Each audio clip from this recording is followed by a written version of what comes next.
To go. The draft is starting. I'm gonna transition over, and we already have, I believe, our first ban. We do. It's Zagara. Resurgence banning out Zagara against THC.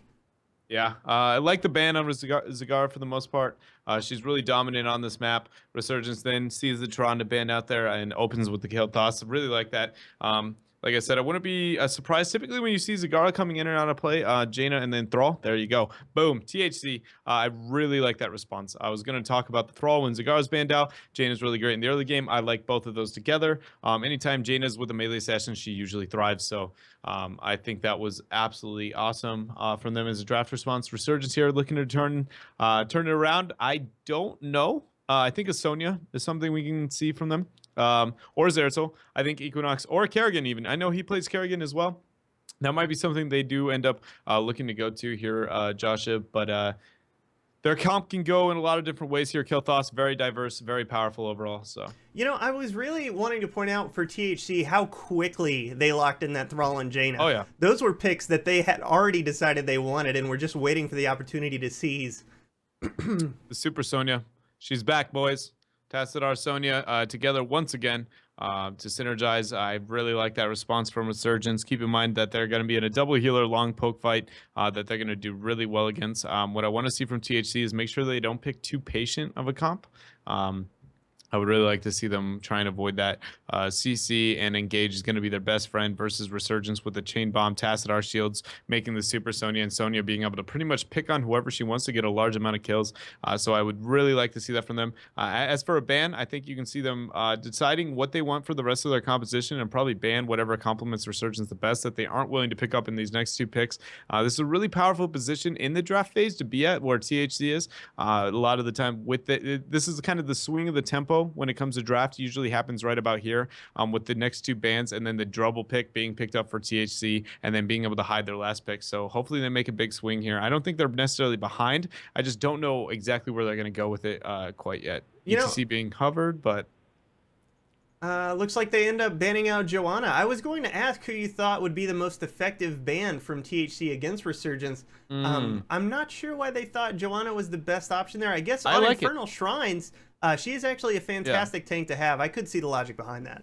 Yeah, and so now what that did, though, is it forced an ETC ban from Resurgence saying, okay, well, you aren't getting the tank that you want. See, they wanted to take away a top-tier tank and then make them ban and then take the ETC on top of it. They said, no, we're banning the ETC, leaving Diablo as one of the only main tanks, Murden being another option. I would be surprised if you see it, but at the same time, only because of the triple melee, right? Whereas Diablo Murden actually don't do too that bad together. Apoc's going to synergize here with the Sunder, if that's the route that they decide to go. Murden's going to have a decent amount of lockdown. At the same time, I don't think they're going to run Diablo as an absolute solo tank. It is possible. With their pickup, I really like that. It works. It synergizes with the Thrall. It synergizes with the Jaina. That's actually somebody I thought that they were going to ban against the, excuse me, that's who I thought they were going to ban for Resurgence, but instead they prioritized the ETC ban, so. Yeah, I'm interested to see who Resurgence picks up as their tank. I feel like the only real option, in my opinion, left is going to be Muradin. And I feel like they kind of have to pick up Muradin right here. But I'm interested to see if they decide to pick up... I'm sure they'll probably decide to pick up a second healer. We know that they've had luck with Tassadar Rhaegar before, and it would not surprise me to see Rhaegar picked up here at all. I think you can rely on the Rhaegar pick just because with the Sonya and the Uther already be taken out, it's almost 100%. There it goes. There's a lock in for them.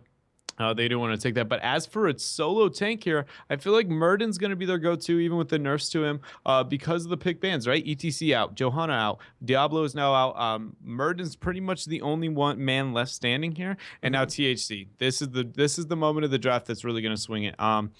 Their next pick is absolutely crucial to the success of their comp. It's either I feel like they're going to have it.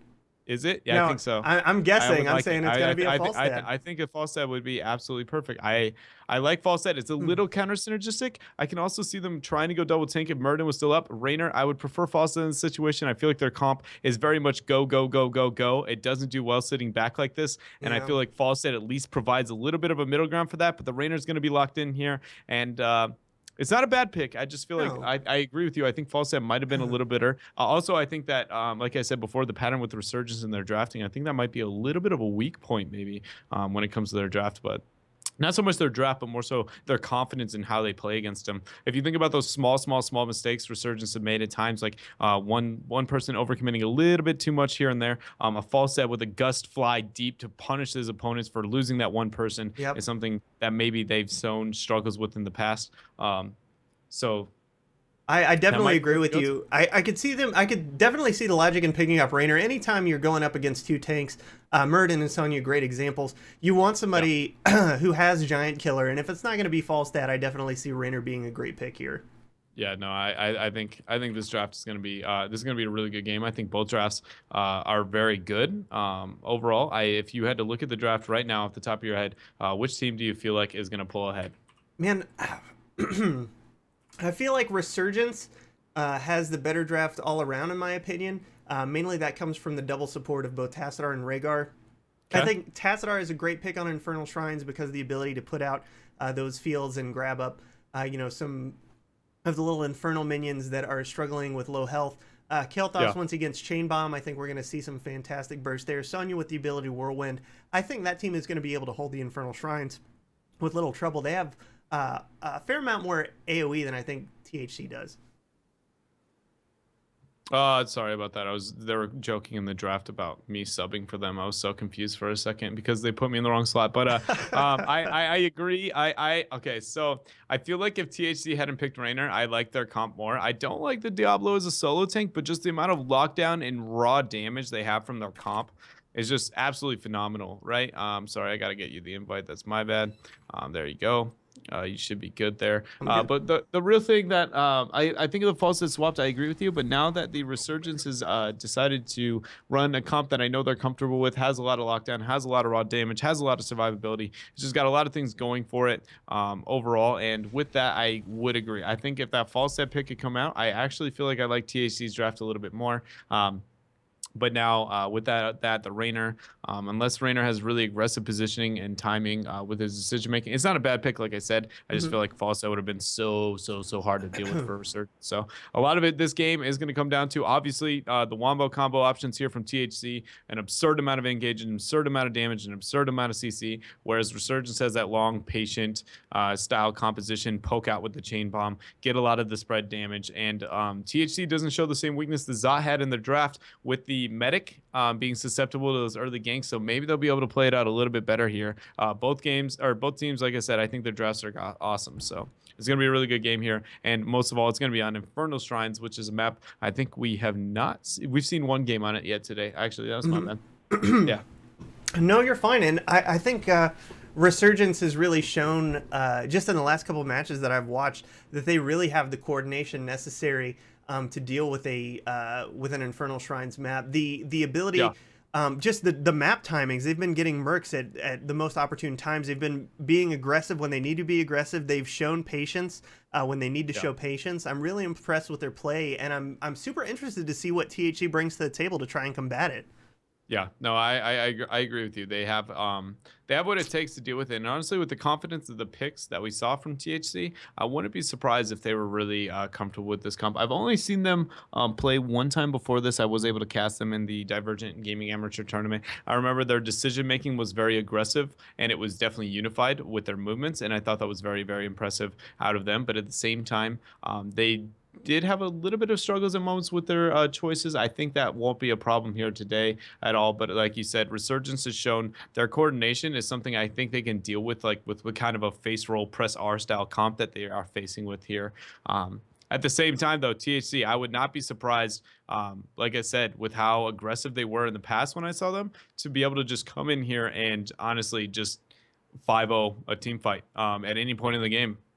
There's so much that Resurgence brings here, though. Like we've pointed out a few things with Tassadar. One thing that I think we've left off in the description of why they're the superior draft, in my opinion, here in the Infernal Shrines, is their ability to use Oracle.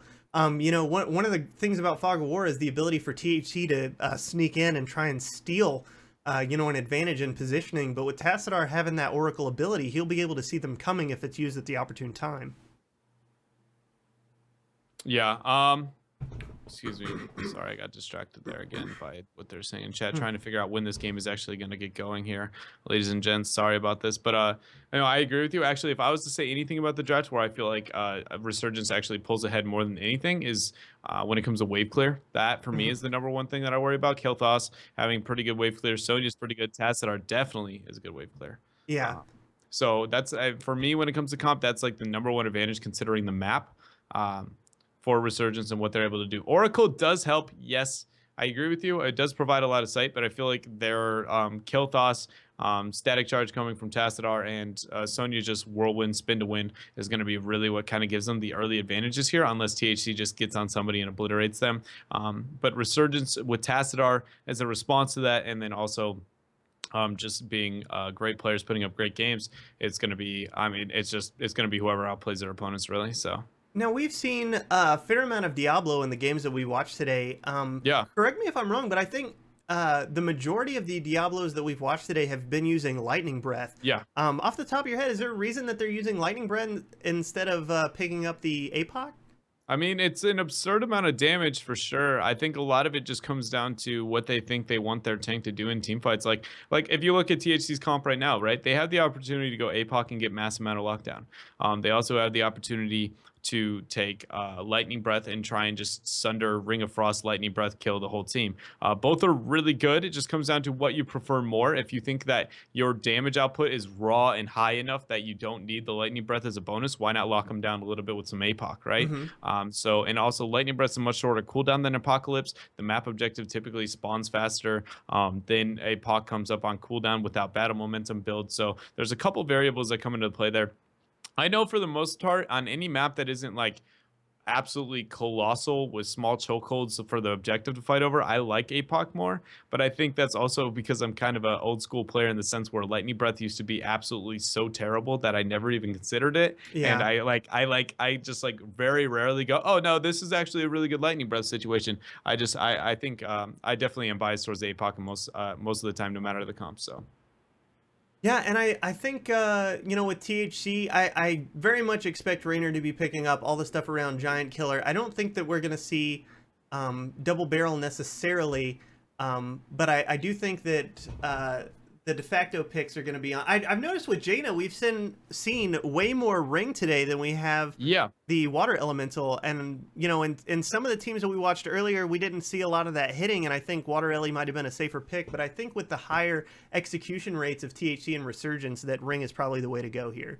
No, I agree with you very much, and we have seen an absurd amount of Ring really when you look at it. I'm actually trying to just double check to make sure that I'm not absolutely crazy. The last balance notes didn't take effect with Jaina, correct? Not that I'm aware of. They did not. Okay, so I was like, part of the reason we might see a little bit more Ring today than we typically do in the past is because Ring of Frost actually got a minor adjustment to the visibility usage and just a buff overall. So it was because it was kind of broken with the inner ring. I don't know if you know much about that. The animation is a little bit off from actually the effect area, which is why it's going to be a small buff in the favor of it. So really going to be awesome seeing that come into play here for the next game. But other than that, I feel like it synergizes, like I said, with the Thrall. I brought that up earlier, the pairing of the two ults, but it's not a new strategy. It's just not one that you typically see all the time here. And we're about to get here in the game number one, ladies and gentlemen. THC versus Resurgence. THC, a roster with some reoccurring names, at least for me. I definitely recognize Qualifier Rice. Actually, I played on Evil Geniuses. Might be a bold statement there. From a very long time ago. He was a player for them, so nice to see him coming back here in the scene and playing this tournament. And here we go, ladies and gentlemen. In the blue trunks, we do have Resurgence once more. Is going to be playing with, we have Equinox again. The melee assassin player is going to be on that Sonya. Rixie is going to be on the Rhaegar. Shot will be on that Tassadar. Daihu is going to be on the Murden, and Killick will be on the Kel'Thas. And over on the right side in the red trunks with THC, we have Amnesty on Raynor. We have Elohim on Uther. We have Calabunga on Thrall. Charismatic on... excuse me. We have Kawhi Rice on Jaina. And we have... read his name. Calabunga on Thrall. There we go. And everybody instantly, 5-man rotation in the mid lane here, Josheb. Everybody getting aggressive, squaring off, trying to figure out where their place is in this battle. Definitely think the early game falls in favor of, excuse me, not Resurgence, but of THC. The higher consciousness, keep in mind, ladies and gentlemen, that is not, it stands for the higher consciousness. And they do have a little bit of the stronger early game because they have the Diablo, they have the Jaina. Uther's great lockdown, great early game healer. Brawl's got a little bit of burst, but nothing too crazy. The 1v1 going to be on top lane as expected here, and lane's just kind of panning out. Keep in mind, over a really strong aggression here on the top lane. Definitely, and you know, I admire Equinox for seeing that coming and backing off just in time as the rotation occurs, buying her some time to live there, and now she's in the safety of those towers, going to be able to clear that wave up nicely. Yeah, no, he did a really good job there. And then the rotation coming in, I come mid. This is a 4 versus 3 if they do engage here.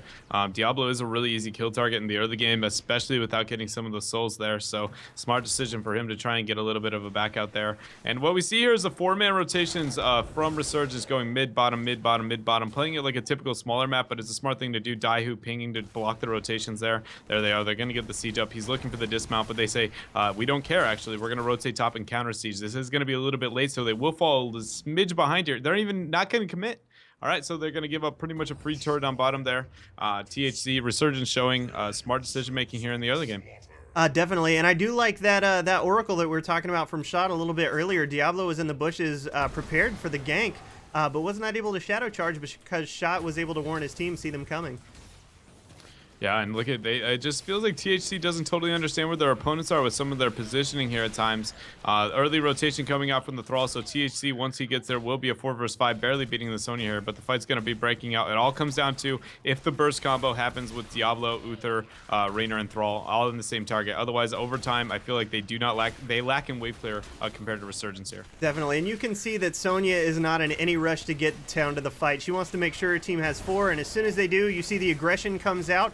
Muradin is diving in along with Sonya. They all focus their abilities there on, Diablo. Diablo does waddle away. Daihu is able to waddle away as well.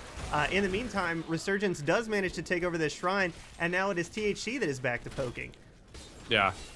Really good job here. It's going to be 30 going to be captured here for Resurgence. The beautiful flip. The combo is on the wrong target, though. He will survive. Counter stun coming out from Daihu to get on the target. Equinox just spinning to win. And there's that wave clear I was talking about. Even with low health bars, they have wave clear on their opponents at a range there. And there they go. They steal 2 more. And Resurgence comp They're showing going to be able to even pick up that Jaina as well. Equinox doing a great job. Ancient spearing into that Jaina, cleaning that up. Now it's going to be a 5v4 push there on that bottom lane. And instantly you see Rhaegar and Sonya going to soak the other lanes, knowing this Immortal isn't going to be that powerful. Really good from them. Once more, the bait over the wall. Done. Everything's happening according to plan here, ladies and gentlemen, but a level lead going to be in favor of Resurgence, and I feel like that came down to the wave clear we were talking about. You know, Diablo's shadow charge is mid, and that wall is still up. It looks like he's going to be able to pick off Rhaegar, and he is able to get away being here. Did he suplex over the wall? I believe he did, but I actually missed that shot, if I'm going to be honest about it. Okay, yeah, no, that was crazy. All right, so really well done there. Just a little bit too over-aggressive from Resurgence, but they do take a camp on bottom to respond to that. They're going to be taking other camps, trying to paint it blue, keep the pressure up for the Immortal, but like I said, I feel like it comes down to a comp thing, and that's going to remain the same factor until roughly 10, and then I feel like the entire game kind of shifts to where it all comes down to THC's engagement, right? So as long as they don't risk falling too far behind. Keep in mind also, because they don't have wave clear for the Immortal, they also don't have wave clear from lanes when it comes to THC's comp. They just don't have the best wave clear. Jaina's pretty much the walking clear, and everybody else kind of just dances around. But in top lane, fantastic gank on Equinox. I'm very happy with that pick there. Yeah, no, that was really well done. And then, again, the response to 3 people on top. Resurgence taking the bottom 4 here with their split pushing. Awesome response to them, understanding they can't help, so they're just trying to get something somewhere else on the map, minimalizing their losses there. Resurgence, great shot calling again. And as long as these Merc controls, what I was trying to touch up on was the Merc control. As long as it remains an advantage of Resurgence, because THC's poor wave clear, it's going to be really easy to take advantage of bad rotations. And I would like to see that from them here in the mid to late game. Definitely. And, you know, we talked about the patience of Resurgence earlier. THC showing great patience up top, but they may have waited a little bit too long, giving them that bottom fort basically gift wrapped into Resurgence while they had eyes on them. Daihu trying to get a little bit poke on the Thrall. The camp's going to be taken there, pushing in the mid lane for them. They realize that immediately getting the first wave of the little guys, but Daihu is going to be almost caught out there. using the leap there to walk away here. But this fight, keep in mind, Murden's got to tap well or back. He's relying on his passive. That might be enough to win this fight here for THC, even though they aren't 10. Definitely. You know, we're seeing some amazing wolves here from Cal. I don't think he's missed one yet that I've seen, and he's managing to put out a lot of pressure. Every time somebody's out of place, he's doing a great job of locking them down. Right now, they're going on to Equinox. Diablo does flip him towards his escape, though, and it looks like they're going to be able to go on Thrall, but not before he takes down Tassadar. Yeah, and Daihu isn't able to really move in and protect anybody because of that gank pick on mid. Like, they didn't get a kill, yes, but they did end up helping their health bar position here on the Immortals. Now they got to burn all this time while this man is dead to try and get on the shrine as best they can. If they wait this out too long for Tassadar to respawn, if Daihu's able to get enough health in this time with Rixie, they might be losing this Immortal here. So decision-making from THC here is going to be absolutely crucial. How much they prioritize on kills, how much they don't. This is 4 versus 5, but with their lack of wave clear, like I've been harping on, it's crucial they do something here. 2 away. Definitely, and they do again force the jump away from Murden there. They are able to get the Arcane Punisher for themselves. This is going to be a great opportunity for THC to get some badly needed momentum. Yeah, no, very much. That was a really good job from them. It's not been baited over the wall quite yet, but it will be just after one spell. There it is. Baited over the wall. It's going to be taking out the front wall. This is Arcane. Keep in mind the race to 10's on, and it's going to be won here by THC just because of this front wall here. Thrall is soaking on top. Rhaegar is soaking in the bottom lane. That wave is pretty big, though, so we'll balance out the XP advantage. But top, Equinox is in a bad spot. Definitely. Equinox actually caught out completely. It's got 2 people. She's going the wrong way. She's going to meet up with Uther, who definitely wants to show her the light, and she goes down. Showing her the light. They hit level 10 here. And let's see. Diablo is the only person. This is an Earthquake composition, boys. We have an Earthquake, ladies and gentlemen. It's about to get real in the Whole Foods parking lot. Tassadar going to get flipped on there, but they're sieging up on top with this 10 advantage. Rhaegar is still bottom. They have a little bit time advantage. Keep in mind, Diablo has not shown his ultimate yet. He's waiting. I'm very interested to see what Diablo picks up. He's keeping us all Earthquake in suspense. APOC. It's got to be Earthquake APOC. It has to be. It could be Lightning too. Either one of them works really well, but this is hype. Earthquake hasn't been seen in a very, very long time. I guess that's not completely true. It is shown on teams where they feel like they have an easy win over their opponents. I don't feel like you see it too often in non-trolling / just confidence situation on even matchups where things are on the line here, like THC and Resurgence. So I definitely feel like THC has to have a plan. There's no way that they're throwing out the BM Earthquakes right now. I agree. And the one thing I find interesting with their decision making is, okay, so Diablo's, both of his ultimates are in theory viable and common kind of in the meta, if you will, right? Whereas Earthquake is almost unheard of. And he was not the one to hide his ultimate, which makes me wonder why Diablo is still waiting this long. It could be that he's completely forgotten that he has an ultimate. But no, I'm sure that he's hiding it. I don't know. I'm sure that he's hiding it. Up top, Thrall is caught out. Happy Feet. He does manage to get the APOC. There it is. You called it. Sonya's caught out. Everyone's trying to run away, but they cannot get out of the Earthquake radius. 4 versus 5. Oh my goodness, fantastic Ancestral. It does look like Thrall is going to have to grab that, that Divine Shield from Uther. No one goes down for either team, but a lot of ultimates used on both sides. Yeah, and Jaina was not there that entire time because Thrall was kind of caught out. The counter engage was pretty well off. APOC is a very long cooldown. Keep that in mind. Also, so is D-Shield. There is no battle momentum here for Diablo, so the cooldowns are going to come up much, much, much faster for Resurgence, and they have better wave clear in their kits by default, meaning unless there is a very long delay for the ultimates to come up in favor of THC or a very big misplay in position, they are probably going to be winning this next shrine here. And so it's really up to Diablo and their team, the THC, to work as a team here like that on Daihu to make a really big poke play on their health bars. Otherwise, I feel like they're just going to kind of just get out cleared. Definitely. Great zoning there from Kael'thas throwing out the Phoenix to make sure that they can't capitalize. Looks like Kawhi is doing a great job of poking as well. Here comes Diablo straight into the mix. He's got super low health. Great wall from Tassadar, keeping him out and make sure that he goes down. It's now a 5v4, and Resurgence should be able to secure this shrine. Yeah, and so they do end up running with the Water Ellie with this style composition too. I question whether or not Ring of Frost would have been a little more... Oh, beautiful. Wow. Holy cow. Fantastic play from that Jaina. The Earthquake disengage as well. They managed to get another kill there on that Rhaegar, and that is going to be a 1-for-1. Fantastic job with the zoning tool of that Earthquake, making sure that their team can secure. But no, it looks like Resurgence is able to pick up the Punisher there. I mean, it all comes down to who has the wave clear.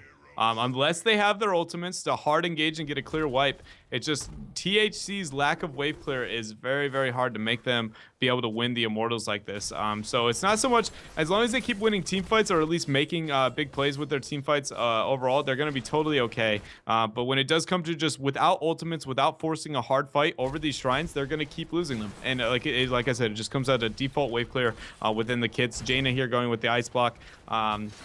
Other talents picked up on the map, nothing crazy. Thrall did end up going with Giant Killer. I think that means because he wants to get a prioritization on some of the bigger health bars. Oh, Kawhi Rice almost soloed there by the Immortal down low. She escapes with 1% health, really riding the razor's edge there. Absolutely calculated. And top lane, they are going to be pushing the map object, or split pushing, knowing the Immortal was not going to do much. Well done here from Resurgence, making the smart decision making. But this is 13 tier, and it's almost a dead even game right here. We have seen Resurgence with their unorthodox picks win a little bit of a team fight in 4 vs 5. But honestly, if they don't blow all their load at the same time, like I said, I feel like their comp does fall a little bit behind here. Merc control is going to happen here. Raynor and Thrall now going to be rotating. They might actually take this fight. Remember, if Thrall is not in position for the Sunder, it's going to be, or for the, what's it called? Earthquake. Here it goes, though. Earthquake, APOC. Oh, fantastic play there. The Wombo does go off. Kawhi Rice taking a lot of damage down at the bottom, but it does look like here in the middle, the invulnerability goes out onto Thrall. Equinox has to dive out. Amnesty taking a lot of damage as well. Resurgence just absolutely cleaning up here. Looks like they're doing a great job. The Force Wall securing the kill on Raynor, and that is going to be another nail for Resurgence, who is cleaning the rest of this up. They're not willing to let this go. They want everybody. Thrall's overstayed his welcome a little too long, and if they can stun him here, that's probably going to be all she wrote for Thrall too, and there's going to be a complete wipe on THC if they can get this Thrall down here, which they definitely can. Yeah, and so the Earthquake came out after the APOC, which is part of the reason that team fight ended up going so one-sided for the opponents. Only one person, I believe, got hit with that. See, what they've done with this Earthquake APOC combo, right, is they've set themselves up to say, okay, we're just going to be very, very dependent on this huge amount of damage. And with that, being dependent on that, if it doesn't work out, or CC, excuse me, if that CC doesn't work out, we're going to have a very bad time in team fights. And there it is. An APOC comes out before Earthquake hits. Only one person's hit. And now they're down 2 ultimates that are to utility only and are not able to confirm like really any kills past that because of just their composition overall. No Ring of Frost either to help in those kind of chokehold fights. And I feel like a lot of this comes down to how THC is approaching these team fights. As we said from the beginning, if they do not get these massive wombos, it's going to be really hard for them to walk away. I'm also really interested on why. I want to know their logic. I would like to ask them actually between Earthquake over Sunder, because I feel like you can pair Earthquake or Sunder and APOC as well. Earthquake is really, really useful. I figured that was for the Ring of Frost after. I don't know. I guess I just felt like it was for a different style. So really unique to decision making here. It might come out into play though later on, and I feel like it does have potential to win these games. They just need to commit together. Definitely. It's very disruptive. I'll give Earthquake that. In a team fight, when Earthquake goes down and you have that panic set in where it's like, I can't move where I want to move. I can't escape when I need to escape. I can't engage when I need to engage. It does a lot for the mental side of things, but I definitely do think that 9 times out of 10, it's going to be better to get the Sunder. And here comes everybody onto Uther. He's probably going to have to, yeah, I was going to say he better pop an ult here. He's going to get laid down. The Punisher does come out. He is going to jump. They do manage to lure him over. They need to pull him back a little bit further here. The threat is still very real from Resurgence. Yeah, they have 16 tier advantage now for a little bit as well. They want to try and force that fight before it happens. The keep is now going to go down. Kael'thas has the chain bomb. Force wall coming out to try and zone. They aren't going to be able to end the game unless they get a couple picks here. All ultimates are up except for D-Shield, which is necessary. Keep in mind, for the positioning for Thrall to be effective, he has to be very, very, very deep to get that Earthquake. And without D-Shield to protect him, it's going to be hard for them in team fight. Hyperion is a follow-up as well with that Earthquake style combo that they have going. They just need to make sure that they're blowing their load kind of all at the same time here with their comp. They're just going to back out. Resurgence looking to get Merc control on the map, taking the camp on top. THC's taking the camp on bottom. Everybody is just waiting for the race to 20. Equinox staying mounted, safe positioning, not wave clearing, just trying to soak. So you see the Equinox very much telling that his team, we just want to wait till 20. Don't take a fight until it happens. Definitely, and I'm interested to see how they position for this, because you know THC has to know they're losing the race to 20. They're probably going to need to take a fight, but it looks like Resurgence actually coming in for the heavy flank. They're on Raynor. Raynor's ult does keep him up, excuse me, Raynor's trait does keep him up, but there's the APOC. doing a fantastic job. Equinox gets a great, oh my goodness, Rainer goes down to the chain bomb. It looks like Diablo's probably going to go down as well. Jaina not looking like she's in a great place either. She goes down, and Uther is all alone left in ghost form to weep the loss of his team. Absolutely. And they instantly, the minute that they get these kills, they position to go elsewhere on the map. They're going to go try and end the game. I don't know if they're going to be able to get away with this. Keep in mind, Hyperion and D-Shield would be the only ultimates up. I think they've got this. Sonya's going to have an absurd amount of damage on the core. Phoenix will be coming out in 7 seconds. Yeah, no, this will be GG here, I believe, as long as they all stay split, focus the core as hard as they can. Really well done there from Resurgence. Keep in mind, Earthquake and APOC, even when it was comboed perfectly there in the bottom team fight, they only hit one person with that combo. It's not even that it's being poorly used. I just question whether or not it's better than the Sunder. I'm still sitting here the whole time. I've been trying to determine whether or not I think that was the superior choice or if there was something else that I'm missing when it comes to this comp.